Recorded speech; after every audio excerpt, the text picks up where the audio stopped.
"Get used the owner right now," Dad yelled at the country club. "She doesn't belong here." Added, "Remove her immediately." I stood quietly. The manager smiled. "Ma'am, how would you like to handle your family's membership?" Their faces dropped. But let me back up. Because the look on my father's face in that moment, the exact second he realized what he'd done, made every single year of their dismissal worth it. My name is Victoria Hayes, and for 28 years my family treated me like I was invisible. Not because I was a failure. Because I wasn't the right kind of success. My older brother Marcus graduated from Yale Law. Partner at a prestigious firm by 32. My younger sister Olivia married a cardiac surgeon and became a socialite. Country club galas. Charity boards. The works. Me. I went to state school. Studied hospitality management. Service industry, my mother would say with that particular tone that made it sound like a communicable disease. "Victoria's always been simple," she'd explain to her friends at their tennis matches. "Not everyone can be ambitious." My father was worse. He'd introduce Marcus as "my son the attorney," and Olivia as "my daughter married to Dr. Richardson." When it came to me, and this is Victoria. She works in hotels. The pause before hotels always lasted just long enough to be insulting. They weren't entirely wrong about the hotels part. I did work in hotels. I just failed to mention that I owned 12 of them. It started when I was 23, fresh out of college with a hospitality degree everyone mocked. I was working the front desk at a boutique hotel in Charleston when the owner, Margaret Chin, took an interest in me. She was 72, sharp as a tack, and had built a small empire of luxury properties across the Southeast. "You see things," she told me one evening after I'd handled a particularly difficult guest situation. "Most people in this industry just process problems. You solve them before they become problems." Margaret became my mentor. For 3 years she taught me everything. Not just hotel management but real estate acquisition, property development, market analysis, luxury brand positioning. When she was ready to retire, she offered me a partnership opportunity. "I'm selling 3 of my properties," she said. "You can't afford to buy them outright. But I'll hold the note at favorable terms if you can prove you can run them profitably." I took every penny I'd saved. I worked 18-hour days. I lived in a studio apartment and drove a 12-year-old Honda. And 18 months later, I'd not only made the properties profitable, I'd increased their revenue by 43%. Margaret sold me 2 more properties. Then she introduced me to her network. Other boutique hotel owners looking to retire, small luxury properties in need of better management, historic buildings perfect for conversion. By 26 I owned 6 properties. By 28 I had 12, including the Crown Pines Country Club, the most exclusive club in Charleston, where my family had been members for 15 years. They had no idea I'd purchased it 8 months ago. Why would they? We barely spoke. I wasn't invited to family dinners unless it was a major holiday. I wasn't included in the family vacation planning. When my parents threw their 40th anniversary party, I found out about it from a Facebook post. "We thought you'd be working," my mother said when I called to ask why I hadn't received an invitation. "The thing about being underestimated is that it gives you time. Time to build. Time to strategize.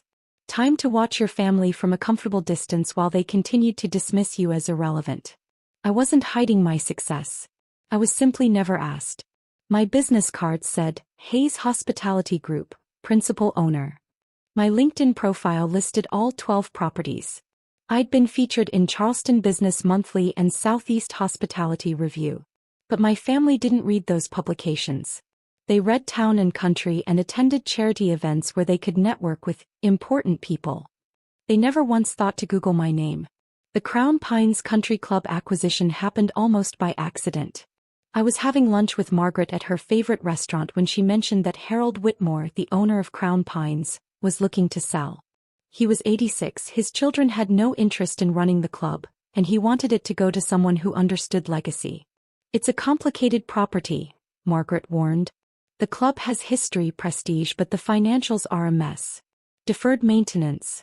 Outdated amenities. The membership is declining because younger families don't see the value." I knew Crown Pines intimately. I'd spent countless afternoons there as a teenager, reading in corners while my family socialized. I'd watched the way they ran operations, or rather didn't run them. The restaurant was overpriced and mediocre.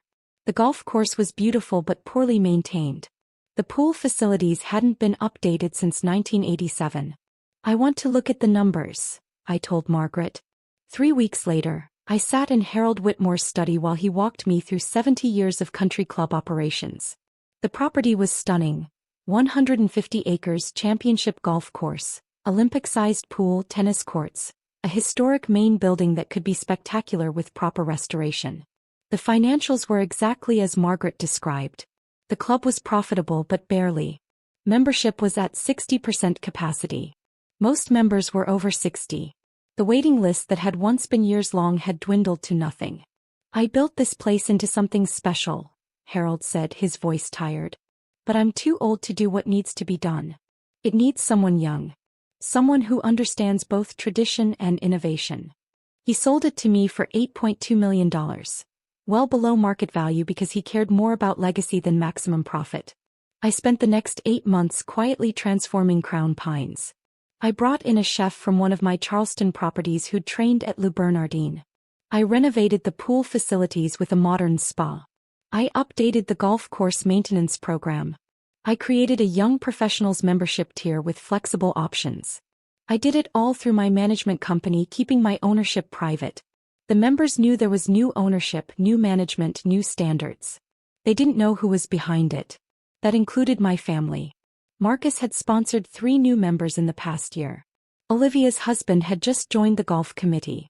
My mother was vice president of the ladies' auxiliary. My father played golf every Saturday morning with the same foursome he'd had for a decade. They loved Crown Pines. They just didn't love me. The trouble started 3 weeks before Easter. My mother called me on a Tuesday evening. She never called without a reason. "Victoria, we're having Easter brunch at Crown Pines this year," she announced. "No greeting. The whole family will be there. Marcus is bringing his new girlfriend. Olivia and James are bringing the children. It's a significant family event." "That sounds nice," I said carefully. "We've reserved the private dining room. Noon on Easter Sunday. Try to dress appropriately. The club has standards." The implication was clear. I would embarrass them if left to my own devices. "I'll be there," I said. "Good. And Victoria, try not to mention your work situation. Marcus's girlfriend comes from a very prominent family.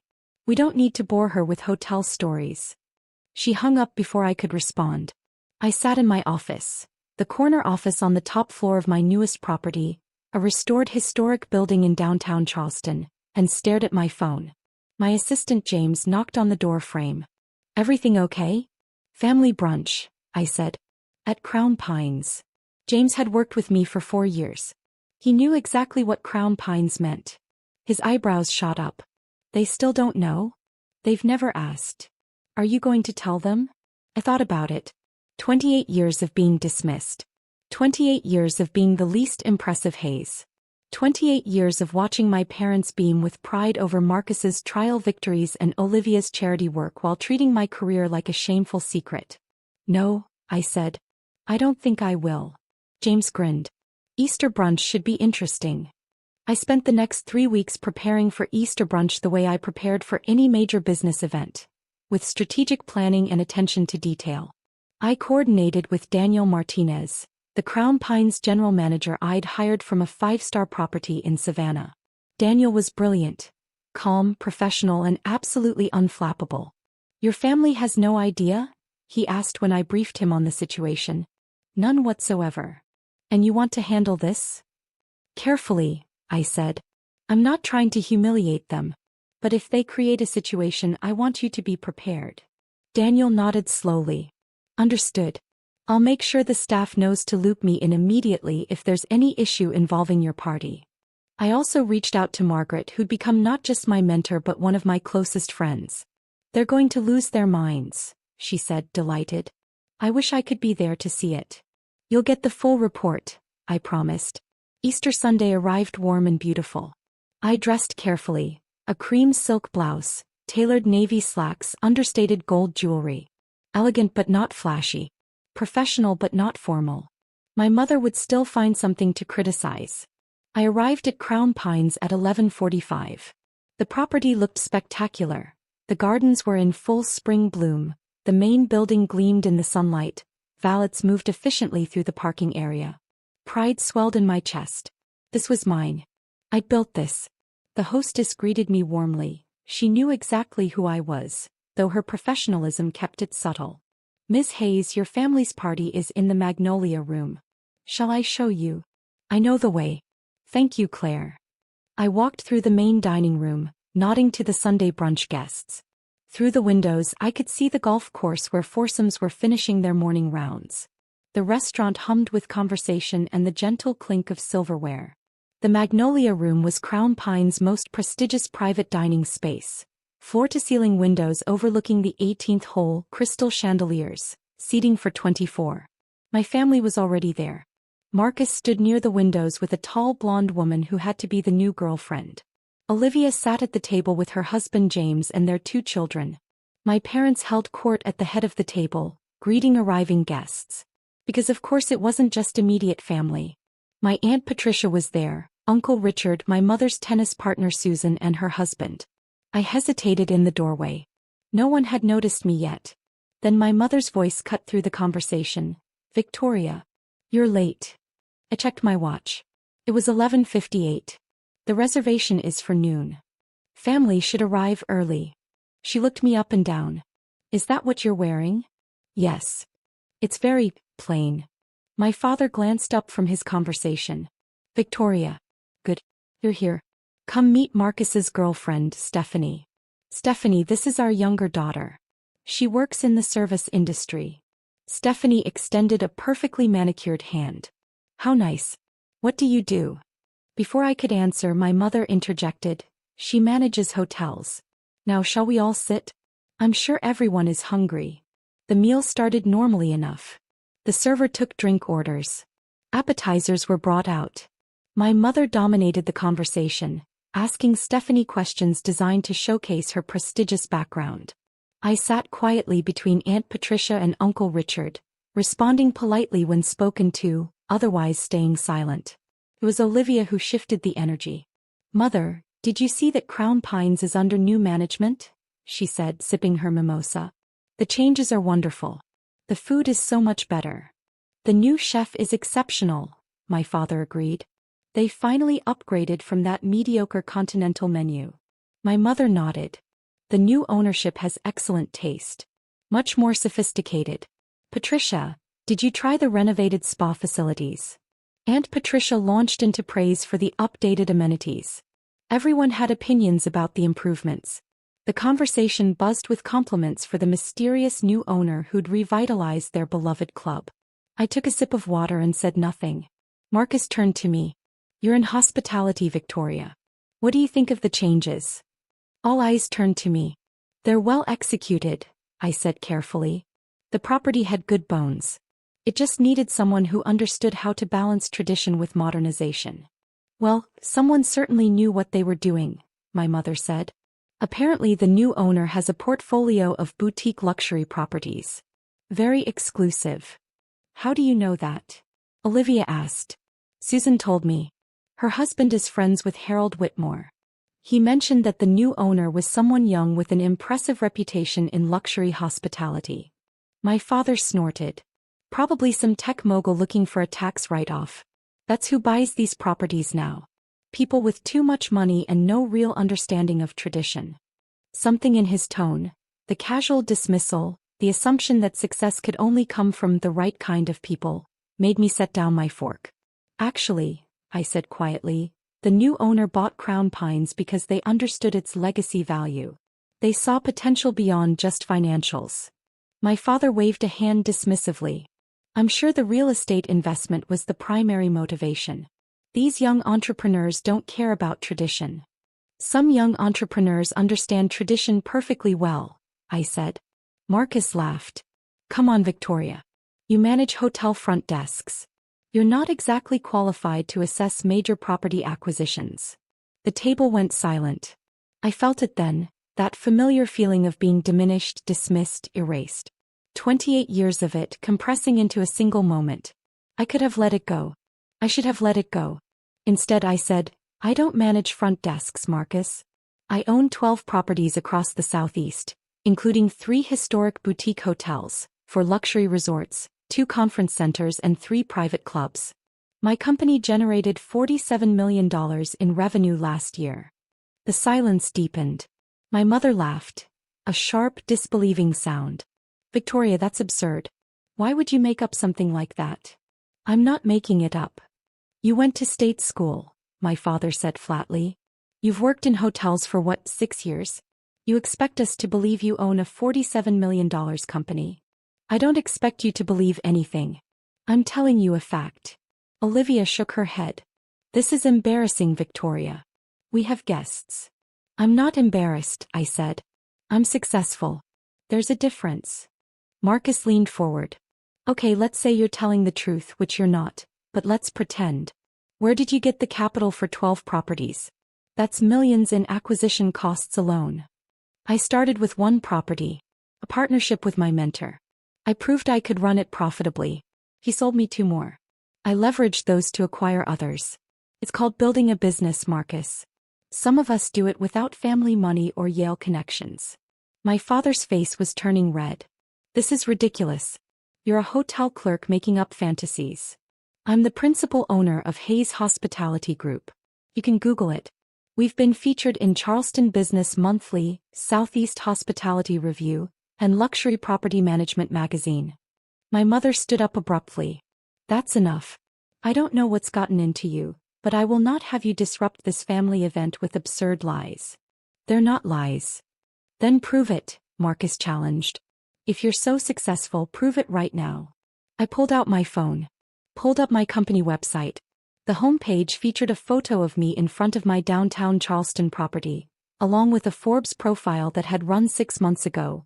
30 under 30, Victoria Hayes builds boutique hospitality empire. I passed the phone to Marcus. He stared at it. Frilled. His face went pale. This is real? Yes.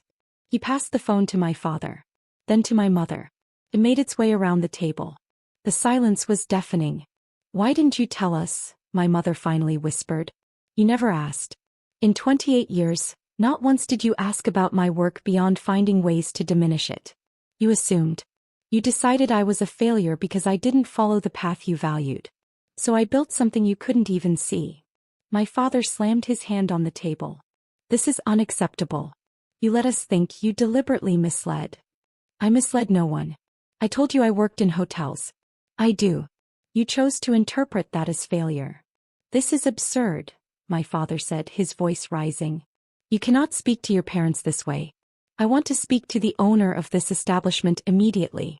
We're being insulted by our own daughter in what's supposed to be a prestigious club. I want to speak to whoever's in charge. Now. I'm calling the manager, my mother announced, already pulling out her phone. This behavior is completely unacceptable. We're members here. We shouldn't have to tolerate. Get us the owner right now, my father yelled toward the door where our server had just entered with entrees. She doesn't belong here. I stood up quietly. My mother turned to me. Sit down, Victoria. You've caused enough disruption. I don't think so. Remove her immediately, my mother demanded. The server looked panicked. I'll get the manager. Do that, my father said coldly. I stayed standing. Calm, quiet. 30 seconds later, Daniel Martinez entered the Magnolia room.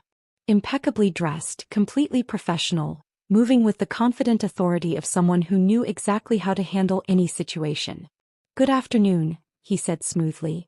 I understand there's a concern? Yes, my father said, standing to his full height. We are longtime members of this club. My daughter, he gestured at me, has created an extremely disruptive scene. We want her removed from the premises. And frankly, we're questioning the standards of this establishment if this is the kind of behavior you allow. Daniel's expression didn't change. I see. And Ms. Hayes has been disruptive how? She's making absurd claims about owning properties, disrupting our family meal with lies and fantasies. It's completely unacceptable. I understand your frustration, Daniel said calmly. He turned to me. Ms. Hayes. Our eyes met. I said nothing. Daniel turned back to my father. Sir, I need to clarify something. Are you requesting that we remove Ms. Victoria Hayes from Crown Pines Country Club? Yes. Immediately. I see. Daniel paused. Then he smiled just slightly. Ma'am, how would you like to handle your family's membership? The room froze. My father's face went from red to white. What did you just say? Daniel's voice remained perfectly professional.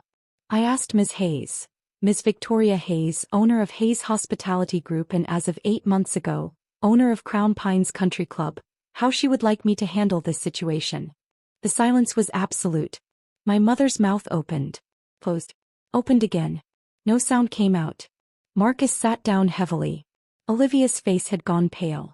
Aunt Patricia dropped her fork. It clattered against her plate. My father just stared at me. You own Crown Pines, I said quietly. Yes. I bought it from Harold Whitmore last July. I've spent the last 8 months renovating it, improving operations, upgrading amenities. Everything you've been praising all morning? I did that. That's impossible, my mother whispered. It's very possible. And very real. Daniel remained standing near the door, waiting for my instructions with perfect professional courtesy. Daniel, I said, my voice steady, please have the membership contracts for Mr. and Mrs. Hayes brought to me. I'd like to review their standing. Immediately, ma'am. He stepped out. My father found his voice. Victoria, surely we can discuss this. This is a misunderstanding. We didn't know. You didn't know because you never asked. For 28 years you never asked. You just assumed. We're family, my mother said desperately. You can't seriously. I can seriously review whether Crown Pines is the right fit for members who create disruptive scenes in private dining rooms, make demands to remove other guests and generally fail to maintain the standards we expect. Marcus leaned forward. Victoria, come on. Dad was just upset. He didn't understand the situation. He understood perfectly. I was embarrassing him. Just like I've apparently been embarrassing all of you for my entire adult life. Daniel returned with a file. The membership contracts, Ms. Hayes. I took them. Didn't open them. Just held them. I need to think about this, I said. About whether Crown Pines remains the right environment for our family. In the meantime, please complete serving our meal. And Daniel, put today's brunch on my personal account. My family's guests are, of course, welcome to enjoy their meal. Of course, ma'am. Will there be anything else? That's all. Thank you. He withdrew. I sat back down. Placed my napkin back in my lap. Picked up my fork. The sea base looks excellent, I said calmly. The chef sourced it locally. Sustainable fishing practices were very important in our vendor selection process. No one moved. No one spoke. I took a bite. It was perfectly prepared. The rest of the brunch was torture, at least for everyone else. I ate my meal calmly. Answered polite questions from Aunt Patricia about property management. Smiled at Olivia's children when they asked about the pool. My parents said nothing. Marcus kept starting sentences and stopping. Stephanie looked like she wanted to disappear into the floor. When dessert was served, my mother finally spoke. Victoria, we should talk. Privately. We're talking now. About your position here. And our membership. I said I need to think about it. But surely you wouldn't actually terminate your membership? I don't know, Mother. Would you have removed me from the premises if you'd had the authority? She had no answer. Coffee was served. The children became restless. Olivia made excuses about nap time and gathered her family to leave. Marcus and Stephanie followed shortly after. That left my parents, Aunt Patricia and Uncle Richard and Susan with her husband. My father cleared his throat. Victoria, I think we all owe you an apology. Do you? We clearly underestimated your achievements. You dismissed them without ever knowing what they were. That's not fair, my mother protested. You never told us. You let us think. I told you I worked in hotels. That's true. I told you I was in hospitality management.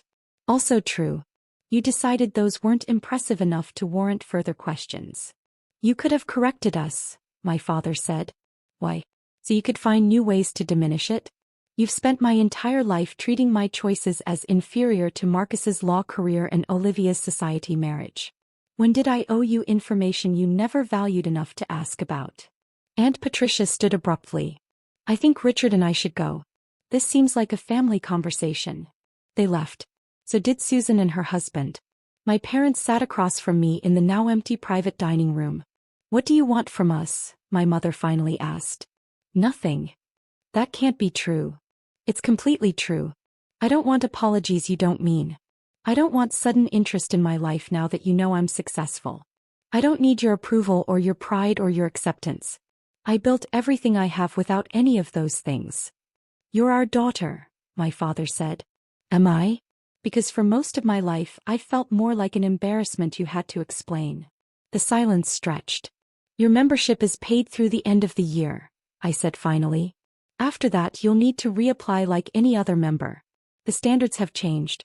We're looking for members who value community, respect, and genuine connection to Crown Pines. Not just social status. Victoria. I stood. I have work to do. Thank you for coming to Easter brunch. I hope you enjoyed the meal. I walked out of the Magnolia room with my head high, leaving my parents sitting in stunned silence. Daniel was waiting in the hallway. How are you holding up? Surprisingly well, actually. That was the most professional power move I've ever witnessed. I smiled. Years of practice at staying calm while being insulted. For what it's worth, ma'am, you were magnificent. The next morning I woke up to 17 missed calls and 23 text messages. Marcus, we need to talk. This is ridiculous. Olivia, I can't believe you do this to the family. My mother, your father is beside himself. How could you? I deleted them all without responding. Instead, I went to my office and dove into work. I had a property closing in Savannah next week, renovation plans to review for the Charleston location, and quarterly financials to prepare for my investors. Margaret called around 10. I heard it was quite a show. News travels fast. Small community, successful female entrepreneur drama, country club scandal. Of course it travels fast. How do you feel? I thought about it. Free. Good. That's exactly how you should feel. 2 weeks passed. The calls and texts continued, then tapered off, then stopped entirely. My parents tried to reach me through mutual acquaintances. I politely declined every intermediary. Then 3 weeks after Easter I received a letter. Hand-delivered to my office. My father's handwriting on the envelope. I stared at it for a full minute before opening it. Victoria, I've spent 3 weeks trying to figure out what to say. Your mother and I have discussed this countless times. We've talked to Marcus and Olivia. We've examined our behavior. And I've come to realize something difficult. You were right. We never asked. We assumed. We decided who you were without ever giving you the chance to show us. We took the most reductive interpretation of your career and used it to justify treating you as less than your siblings. I can't apologize enough. But I know apologies aren't what you need from us. You've built something extraordinary without our support, approval, or acknowledgement. You don't need us to validate what you've accomplished.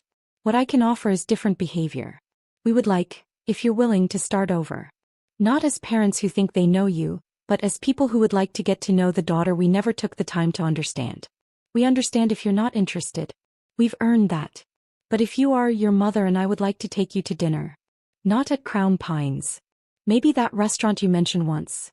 The one you renovated downtown? We'd like to see what you've built. No expectations. No demands. Just an invitation. Love, Dad. I read it 3 times. Then I picked up my phone and texted my father. Thursday, 7 p.m. Make a reservation for 3 under your name. His response came immediately. Thank you. Thursday evening I arrived at the Ashford, my crown jewel property, a historic building I'd converted into a luxury boutique hotel with a Michelin-recommended restaurant. My parents were already there, looking uncertain and out of place in a way I'd never seen before. We sat, ordered, made awkward small talk. Then my father said, "Tell us about this place. How you acquired it. What the renovation process was like." And for the first time in 28 years they listened. Really listened. My mother asked questions about my design choices. My father wanted to understand the financial structure. They looked at photos of my other properties. They read the Forbes article. They Googled my company and spent 20 minutes scrolling through the website. "I can't believe we missed all of this," my mother said quietly. "You weren't looking." No, we weren't. The dinner lasted 3 hours. It It wasn't perfect. Years of dismissal don't disappear over one meal. But it was a start. As we were leaving, my father paused. Will you consider reinstating our membership at Crown Pines? I thought about it. Reapply in 6 months. Go through the proper channels.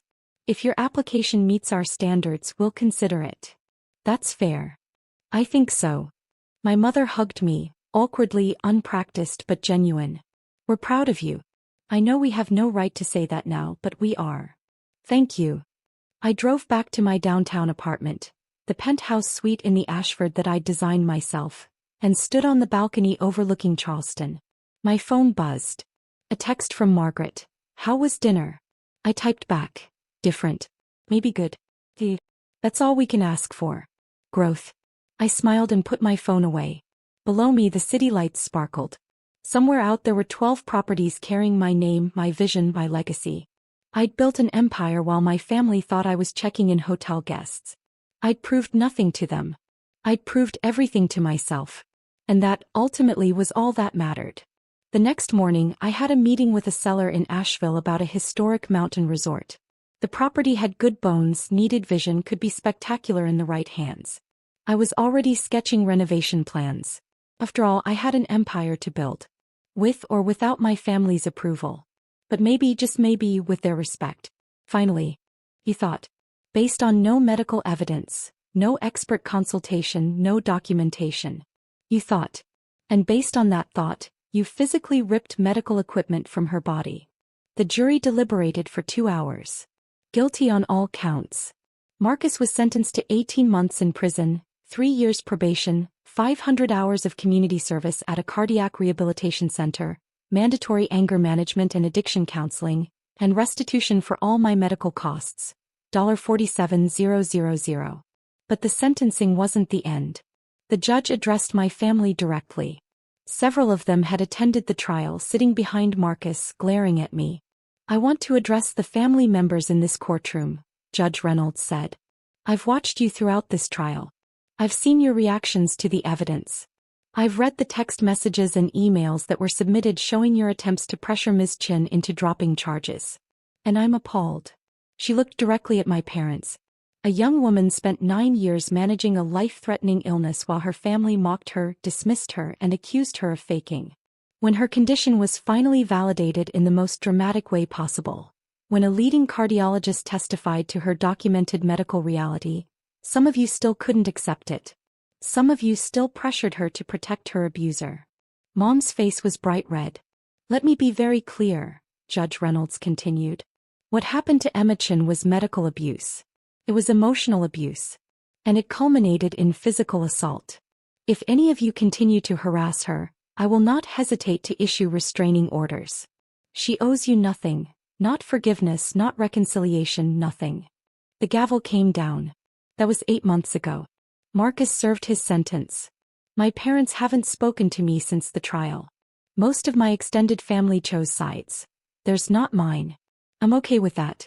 Because what they still don't know, what came out only after the trial through my lawyer's civil suit filings, is that this struggling medical transcriptionist they'd mocked for years had actually sold a software company for $18 million. When my lawyer filed the civil suit for emotional distress, she had to disclose my financial status. The number became public record. My mother called me finally when she found out. Emma, why didn't you tell us you had money? Not, are you okay? Not, we're sorry. Just, why didn't you tell us you had money? Because my worth isn't measured in dollars, Mom. It never was. But you couldn't see that. You could only see what you decided I was. A faker, a burden, a liar. So you never looked deeper. She started to cry. We could have been so proud of you. You could have been proud of me for surviving a life-threatening illness with grace and determination. You could have been proud of me for building a career despite my limitations. You could have been proud of me for creating something valuable. But you weren't. You were embarrassed by my medical equipment and annoyed by my limitations. Emma, please, can we start over? No, Mom. We can't. Because you still don't understand what you did wrong. You're not sorry you dismissed my medical condition for 9 years. You're not sorry Marcus assaulted me. You're just sorry you missed out on being connected to someone successful. I hung up. I haven't answered since. But I have built a real family, one that chose me and that I chose back. Dr. Morrison and I have dinner monthly. He's become a mentor and friend. Brittany, Marcus's ex-girlfriend, and I are close now. She works in nursing and we volunteer together at a chronic illness support group. My business partners from the software company, the people who believed in my idea when I was just a sick girl with a dream, are some of my closest friends. And I'm engaged now. To David, who I met at a cardiology support group 2 years ago. He has a congenital heart defect. He understands limitations, understands medications, understands the fear of sudden cardiac events. He also understands success. He's a civil engineer who designs sustainable infrastructure. He's brilliant, kind, and when I told him about my family and the trial, he said, "You survived them. That's proof you can survive anything." We're getting married in 3 months. Dr. Morrison is walking me down the aisle. My family isn't invited. I'm not sad about that anymore. Because I learned something important through all of this. Family isn't about blood. It's about who shows up when you collapse. It's about who believes you. It's about who catches you. Dr. Morrison caught me when I fell that day on the terrace. And he kept catching me, through the trial, through the aftermath, through the rebuilding. That's family. The rest is just biology.